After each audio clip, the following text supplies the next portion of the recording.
So I've always been aware of my heritage, but growing up, being African was was not cool at all.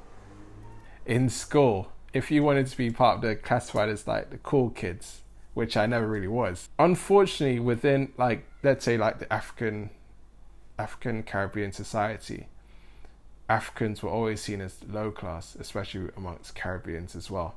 So there was there even though I've grown up in an environment where there was everyone is predominantly going through a similar situation. There was a lot of self hate as well. If you were too black, if you had an African Tano name, you get picked on as well.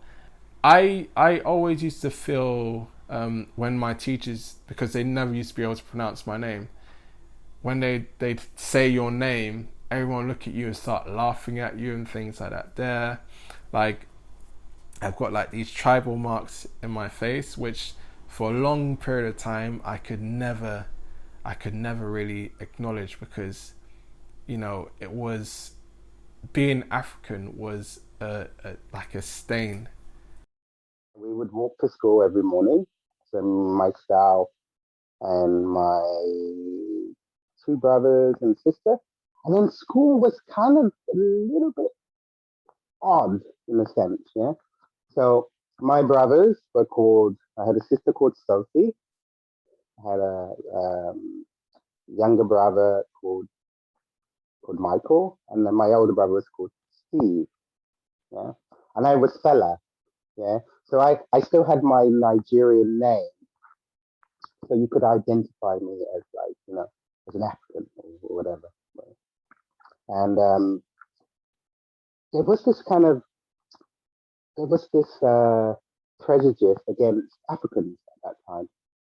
This was in what do we call it? Primary school.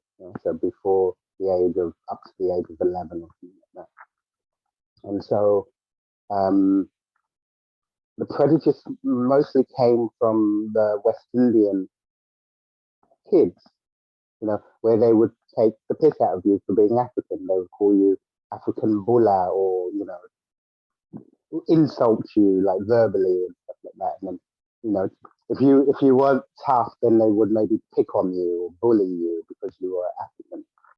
Yeah, and that kind of made me feel like, maybe like not wanting to be an African or, like, you know, and then at the same time, it was like, you'd see images on TV of Africans, and they would always show that Ethiopia kids starving, and there was always something about poverty or poor, or Africans were like lesser human beings than everyone else, but not actually saying it, but by the images they would present, it would kind of um, connote that kind of feeling. Like I remember using the name sometimes Mark when I met some new people.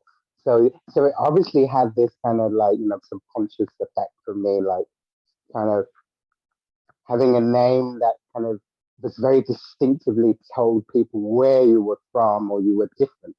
You know, so if you had a westernized name, it was like you can blend in with, like, oh, my name is Mark, so I'm part of I'm part of the group. History started for for black it was like at slavery. It was like, so when black people came involved in history, it was like, oh, it was that they were slaves, and that was it. It was like, and it was like there's nothing beyond that. So it was just all of a sudden black people were slaves, and they didn't really actually give you any knowledge or information about before these people became slaves. What were they doing? There was none of that. So in a way, that was like with all the other stuff going on, and the name calling and the abuse, and then in school you were told that actually you're a slave. It's like very like more stuff to kind of to keep you down, and but for me, I kind of was like, nah, that's not true. Nah, that can't be. So I started to, do my own like little research and read stuff and find out more information about, Black culture. And there was more, in Africa they had like, civilizations and grand civilizations, communities and stuff going on before the Westerners got there.